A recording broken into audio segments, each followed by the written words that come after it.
Ya, kama nilivyosema awali kwamba tuna malengo tu mawili ambayo hayo ndiyo tunayoyasimamia.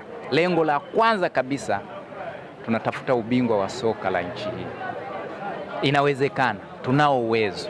Na Watanzania wanaotufuatilia ambao hawana upande kwenye ukweli, wanakuwa wakweli kusema, watakuwa mashahidi kwamba JKT Tanzania inao uwezo huo.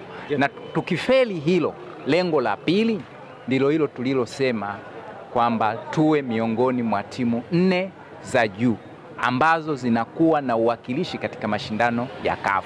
Tunahitaji JKT Tanzania ionekane kimataifa zaidi. Kama wanavyofanya JKT Queens, dada zao, wadogo zao, basi na wao wafanye hivyo. Huko pamoja na kwamba tumetolewa JKT Queens, lakini tumekiwasha kweli kweli. Ilikuwa ni moja ya timu tishio.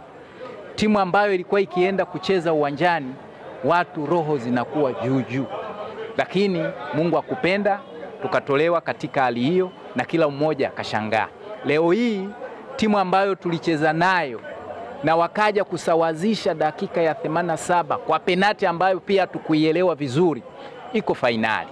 Kwa hiyo uone namna ambavyo JKT Queens ilikuwa na nafasi ya kucheza fainali na pengine kuwa mabingwa wa mashindano yale. Kwa hiyo na kaka zao hawa, kwa maana ya JKT Tanzania, tunataka wafuate mkondo huo na wafike huko.